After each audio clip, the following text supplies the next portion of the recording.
Well, that sucked. That really, really, really sucked. It's really hard to know where to start when. It's really difficult to know where to start when the game was just so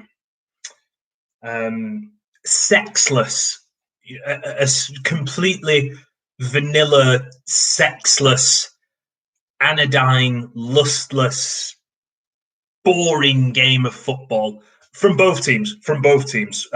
Rooney summed it up best when he said in the first half it felt like a testimonial. Kind of felt like a testimonial for the whole 90 minutes. There was just nothing. There was just nothing. There was nothing there, and um, that performance more than anything was.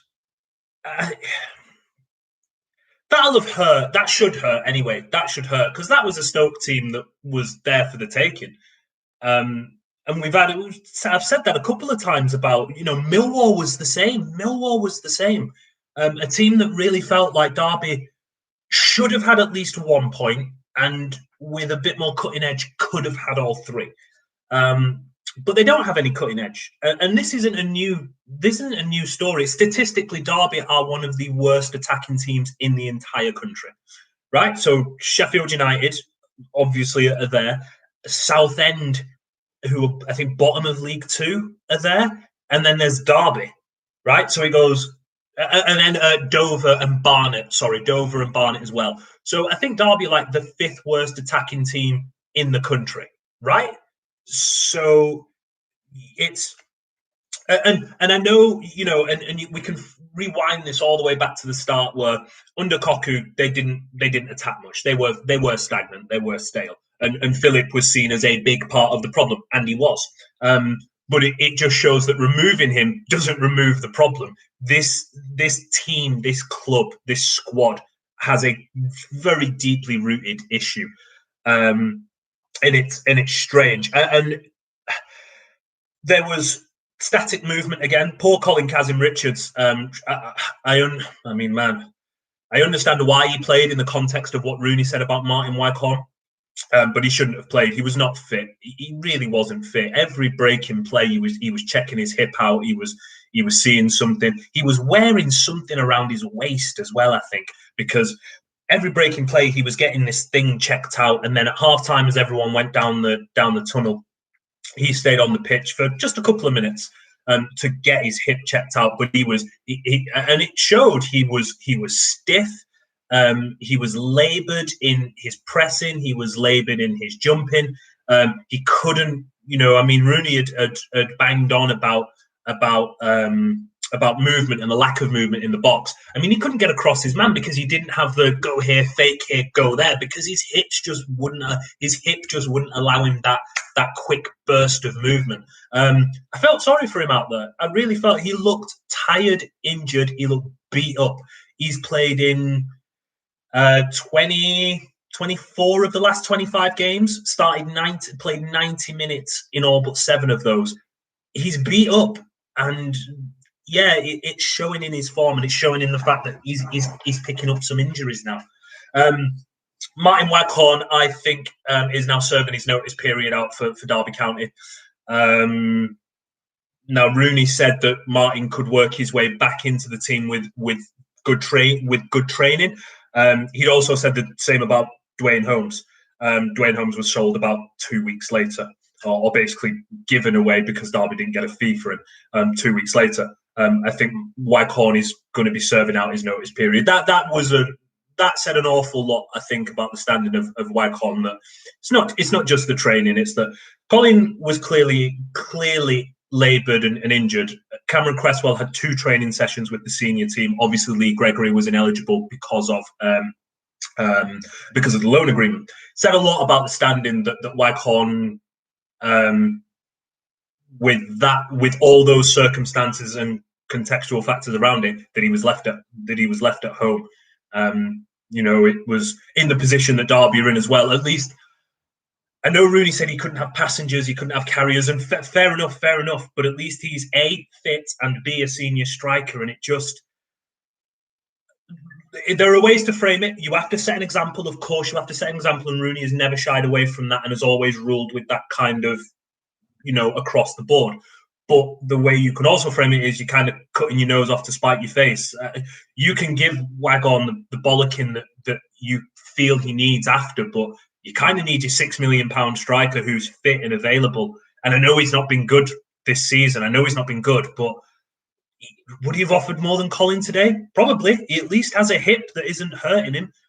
It was strange. And then in the second half to go, when they made the triple change of Juzwiak, Lawrence and Bird, I actually didn't mind those changes. Didn't mind them. In a game that was just begging for some quality, bring on some players who might drive you mad, but also do have a lot of quality. They just might spark something. And all you need is one moment. Stoke proved that. Stoke had one good moment and scored from it. Same way Millwall had one good moment and scored from it. The problem that the thing that was weird was that essentially Juzwiak and Lawrence played as two false nines, where they were just kind of vibing it. They would drop in, pulling into half spaces, and that's a really advanced system to play when you've never played that way before. I don't think I've watched this team, and I've only covered the team 2 years, but it's been basically the same group of players. That's really difficult to go be false nines, both of you, without much practice at doing that, because if you both drop, then who's running in behind? One of you has to run in behind, or your midfielders need to know which of them is running in behind, or your fullback needs to know. Nathan Byrne was the only one really on one occasion that did do that. It's a very strange system to play. But again, you're going to have to do that if your striker's injured, your other one's eligible, and you've left the other one at home. And the other one's Cameron Cresswell, who's had 2 training sessions. But yeah, it was just such a sexless performance. And Jason Knight, who's been one of Derby's best players this season, I think it's him that loses his marker, Jacob Brown. Jacob Brown for the goal. He seems to lose his marker for that. Yeah, and that just kind of caps it all off, really, doesn't it? Derby could have played out. Derby didn't have a shot on target. They could have played out there all day and probably not scored. Louis Sibley again was, when he started, I kind of thought Rooney would go with a 3-5-2 in which Roberts was basically the centre forward next to Kazim Richards, and Sibley played as the 10. And instead, it was a 3-4-3 with Sibley kind of hovering in this half space. Sometimes he'd play as a false 9 and Kazim Richards was on the left, and when it became very apparent that Kazim Richards couldn't really move, he moved inside and Sibley moved over to the left, and he was sort of kind of on the wing, and then he was kind of central. He was kind of in that little half space where he'd flip between the two. But again, just pop him as the 10, mate. I mean, you will not get the best out of Louis Sibley playing him on the wing, because he's handcuffed by the touchline. He wants to have options open to him all across the field and to be able to pick the ball up in the half turn and drive, and have the choice to go this way or that way. And it was, yeah, I mean, for me, it was strange. It's no wins in 7. I mean, to not get a shot on target against Stoke, and this is no disrespect to Stoke, but they are mid-table. To do what they did against Brentford and to turn out like what they did against Stoke was pretty appalling. If I'm being honest, this was a game that they could have taken 3 points from. And with the results not going their way today, Rotherham won. Rotherham have got 4 games in hand. Now they still have to win those 4 games in hand, and they've got 8 games coming up in April, and that is a small squad that they've got as well. You wonder if and when that will catch up with them. But to be 5 points behind Derby with your 4 games in hand, you take that, because you kind of only need to win 2 of those games, right? So yeah, that's concerning. That is concerning. The only speck of hope is that Birmingham lost. And I think Birmingham will be the team to go. I think Derby will survive just by virtue of Birmingham being a little bit worse than Derby at this rate, anyway. At this rate, so yeah, this team needs an incredible overhaul. It needs. I remember in Koku's first half of the season, entering the January window, I said the squad then needed 7 new players. I think this squad needs roughly 7 to 9 new players, because if this is the squad that goes into next season, they'll go down. If this is the core of the squad that goes into next season, I believe they'll go down. So that's nice and positive, isn't it? Let's get into the chat. Very worried at the moment. Games we should be winning and we're not. Do you know what, AC? it's like games you should be winning. It's a strange one. Stoke are a better football team than Derby across 40 games or 30, however many games. Stoke have proved that. Like Derby should have on what Derby should have gone on what Stoke turned out today, where they pretty much settled for a point. Derby should have at least pushed harder to get 3. But Derby are where they are because they don't win many games. Games that they should win or shouldn't win, they just don't win many games. 10 wins this season. They don't win many. Stoke are 11th. All right. They're mid-table, but they're a better team than Derby. The table doesn't lie. But for Stoke to turn up and basically say, we'll take a point, Derby should have really pressed harder to at least try and get 3. And that's the thing that they didn't do. To say they should have won it, I think is a little bit entitled because Derby are near the relegation zone. So it's that they should have pushed harder to win it. What do you think of all the changes to the formation? DCFC Derby. It's a weird one because, look, Philip was in some ways very rightly criticised for always changing the formation. I was part of that at times. Rooney had stripped that all back. He'd stripped it all away and gone back to basics. They'd gone with a 4-3-3, at times against more direct opposition, a 4-4-2. They'd got the ball out wide quickly and they'd got crosses in the box. That was a staple. And as they've tried to drip feed in more and more tactical bits, it's kind of fallen apart again. The loss of Bielik has massively impacted that. But if you're in a position where one player is your entire team, I mean, it says a lot, not in a good way. I would suggest that in this international break, they need to strip it all back again and just go back to basics again. Get the ball wide quickly, be rigid, be difficult to beat, which they still are. To be fair, Brentford kind of carved them open, but that's Brentford, an excellent side in the first half anyway. But be difficult to beat, get the ball out wide quickly and get crosses into the box and get bodies in the box. Do that and build from there. And let's just see. I really don't understand how we are so inconsistent. Really good second half against Brentford, then poor today. Confidence. Sam, confidence. I think some mistakes from Rooney. It's so fluid, isn't it? Because the tactical changes from Rooney in the second half were absolutely brilliant, but I think they were also an admission that he kind of got a few things wrong in the first half.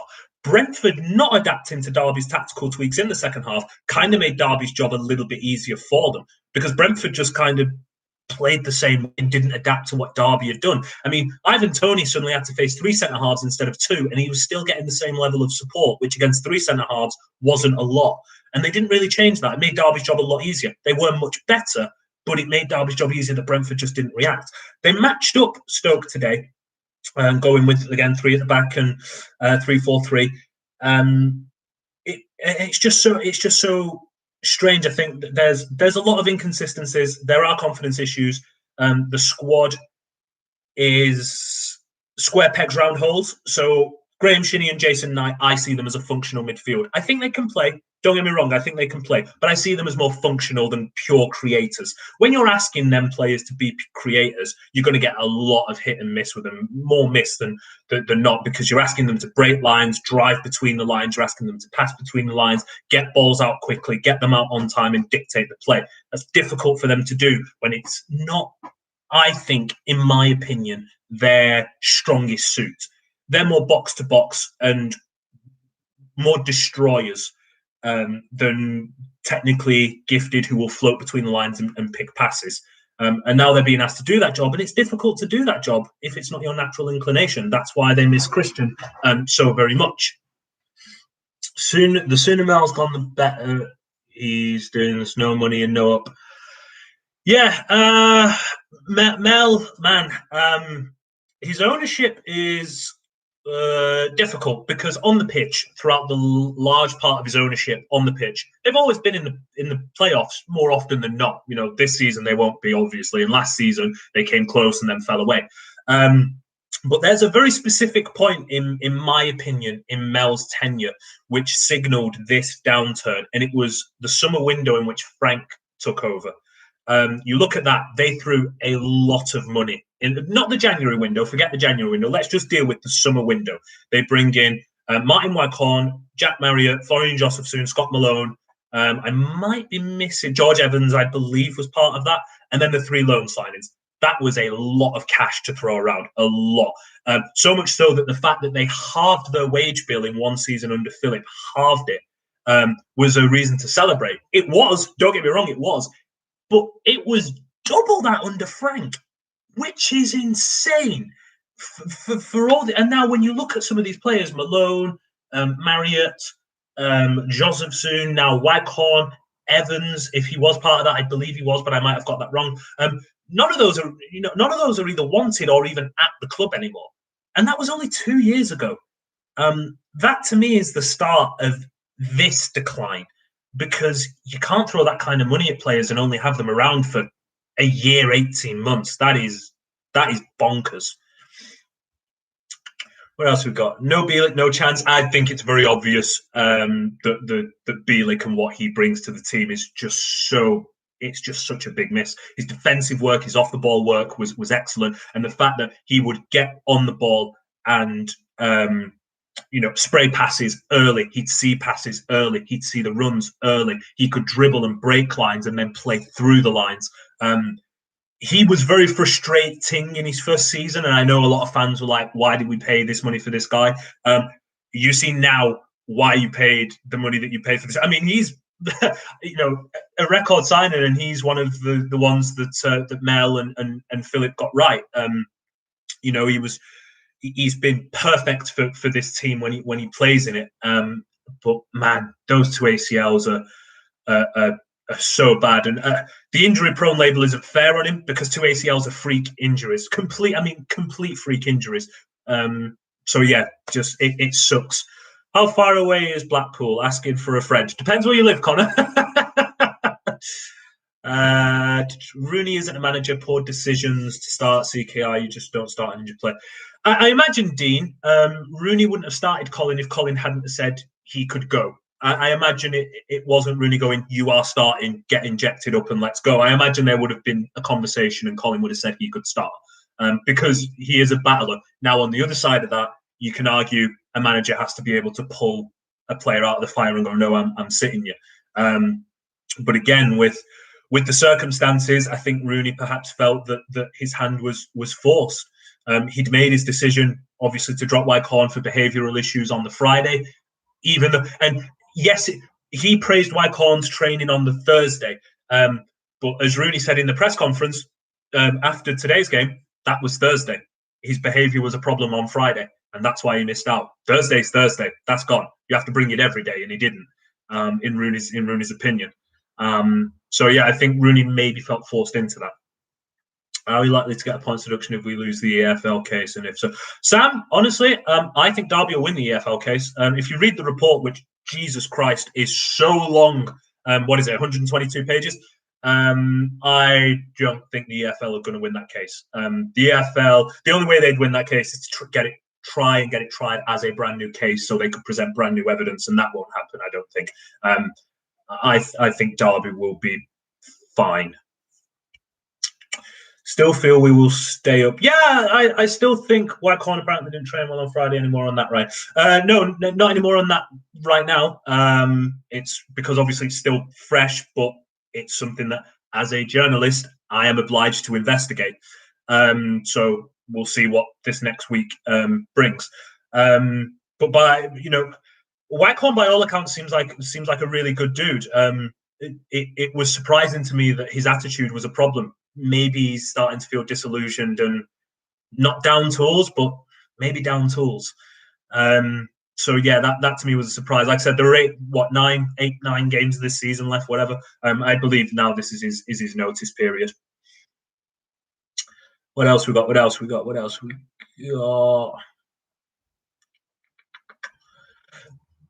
Feel if Rooney was seriously backed, we could challenge. Yeah, Connor, this is another one where I tweeted this, and I've said this before. Whoever is holding the purse strings in the summer, be it Mel, be it Eric Alonso, be it whoever owns this football club in the summer, needs to give Rooney some money. Because not only is this squad not good enough to challenge right now, not only is it not a top half squad right now, if you ride your luck long enough, just trying to just stay in afloat and you're keeping your head above water, you'll just go down. Eventually, you'll just go down. Look at what Wigan did in the Premier League when they were always scrapping. Eventually, your luck will run out and you'll go down. And for Derby to go down would be catastrophic, be it this season or next season. Now, I know some fans have reached that point where they go, well, even if we go down, I'll be happy to just get a reset. That, to me, is a baffling mindset. I know this is not answering your question, but this is a tangent. This is a baffling mindset. In a climate that has been decimated by COVID, in a climate where Derby didn't pay their players on time for 2 months, in a climate where they've had to loan 5 players because they haven't got the funds for permanent signings, in that kind of climate, to say you'd be happy for Derby to go down, okay, cool.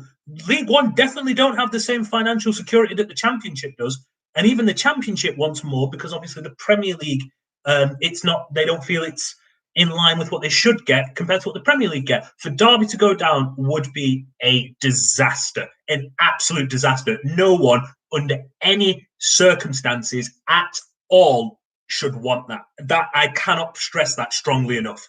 Under no circumstance should any fan, no matter how fed up they are, want this football club to go down in the current climate that they're in. It would be a fucking nightmare. Okay, move on. This team craves experience. I'll tie this in with something I saw elsewhere because it kind of does have experience and it kind of doesn't. We're kind of back at the era now where you're throwing Cresswell on and Watson on, and Mengi's in there at 18. Played very well today, Mengi, by the way. Mengi's in there at 18. Max Bird is 20. Jason Knight is 20. It is still a very young squad. It does need a bit more experience in there in certain positions, but then you look at it, Keller Roos's experience, Nathan Burns' experience, Andre Wisdom's experience, Kazim Richards, Lee Gregory, Martin Waghorn, missed out. Tom Lawrence is even experienced. You know, he's in his peak years right now. What they lack is quality. It doesn't matter what age they are. What they lack is quality. And people like Max Bird probably need to be pulled out of the fire a little bit. Jason Knight could probably do maybe with pulling out the fire a little bit. Graham Shinney, another experienced player. Lee Buchanan could maybe do with that as well. There are young players in there that could do with being dipped out of the team just a little bit. But Derby don't have that luxury. And the young players, while highly inconsistent, are also very talented. And you kind of need that talent, you know, when you're going through a sticky patch. Not Derby, any club. I say you as in any football club. You know, not just Derby. This is why the squad needs an enormous overhaul. An incredible amount of stuff needs to be done in the summer. They need 2 new strikers. They just do. They need 2 new midfielders. They need a deep creator and they need a 10. Louis Sibley, I think, is more of an attacking midfielder than a float between the lines, Mesut Ozil type 10. They need defenders. Not one centre back is contracted through next season. Edmondson, Clark, and Mengi go back to their parent clubs. Davis is out of contract. Wisdom is out of contract. 5 centre backs. None of them are contracted to be at Derby County next season. Unbelievable. They need defenders. They probably need a long-term answer for David Marshall, who's out of contract at the end of next season as well. Whether that's Keller or not, we don't know, but they'll certainly need to address that. So a lot needs to happen over the summer. Where's this money coming from to rebuild? It's got to come from somewhere. You have to. Sell players. I don't know. Sell some of your younger players that have got higher value. Maybe sell the club. It's got to come from somewhere. Do you think Derby will sue the EFL and BZI? No, Will. No, I don't. It wouldn't be worth Derby's while to sue either. Well, I'm not sure. What would they sue BZI over? I mean, the exclusivity agreement's run out. The contract that they said was legally binding. It was just. It is, but then also it kind of isn't as well. The EFL, no, they won't sue them. What would they sue them for? You'd have to. What would they sue them for? They couldn't sue them for anything. The EFL felt they had probable cause to charge Derby, and it turned out under investigation that they didn't. Derby can't really sue over that. And BZI, you can't really sue over that. BZI haven't been sued at all over other collapsed takeovers because you can't really sue over that. This is Derby's fault, by the way. The BZI thing is kind of Derby's fault. There were incredible amounts of red flags on this deal before on BZI before Derby went to the deal. The Newcastle takeover where they couldn't have proof of funds. The Liverpool takeover where BZI didn't have proof of funds. A lot of other very weird and difficult things. So yeah, this is kind of Derby's fault as well for not doing proper due diligence. But there we are. I saw something about Jack Marriott. If I don't get to your question, by the way, it's never personal. It's just, you guys are all very active in here, and I just kind of see these as they buzz down. I saw something on Jack Marriott, but I can't remember what it was. Evening, Jamie. How long do we have to keep waiting for Ibe? It's his chance to be a hero. Dad Gamer, this is interesting actually. So Jordan Ibe at the minute is getting fitness with the 23s. He's been away sorting out. Well, firstly, it's been a bit of a mess for him in terms of his fitness and his mental health as well. But also, a chance to be a hero is difficult. Like, you're going to take a player who's not played football in 2 years and throw him into a relegation battle and go on, be a hero. Won't work that way. It won't work that way. And the Jordan Ibe that you remember at Derby all those years ago is not the Jordan Ibe that is here today. Different player, different person, different environment. So we actually don't know what Jordan Ibe is right now. He might not be very good, but we just don't know that. But to throw him in is kind of right. But I understand that, Dad Gamer. But that isn't right either. That isn't right either to just say, well, we're doing it with them, so let's do it with Jordan. That's not right either. But yeah, I don't think that's the right way to go about it. Just because that they're also doing that with the kids, I still don't think that's the right way. I understand the frustration. Don't get me wrong. I understand the frustration that Jordan isn't getting a lot of any minutes. He's played 3 minutes of football. I do get that. And when you sign players like that, you want more from them fully. But there are a lot of things before Jordan Ibe that should be a lot of players before Jordan Ibe that should be producing.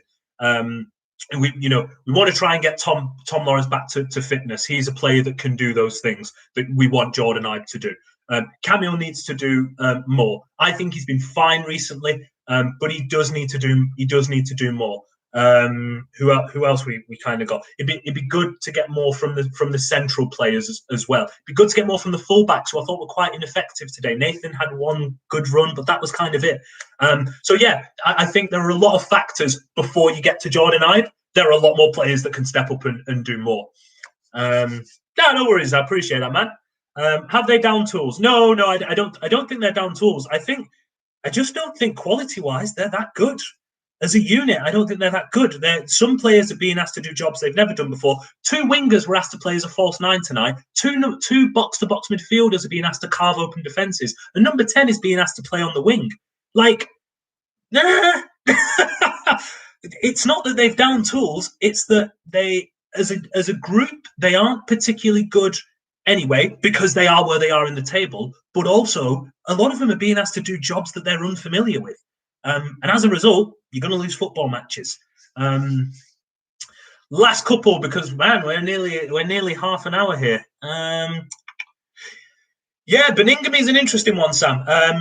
Because basically he's had to get up to match speed. Not that he was injured or anything like that. I think because of the position he plays in the middle, Rooney wants them to get through a lot of work box to box. And I think Beningame was more of a sitter and a destroyer and just sat and screened. And I think Rooney wanted to get his fitness up so he could go, box to box and help out in that way. But yeah, I think he does need a start. The start he got against Cardiff, I actually don't think he was that bad.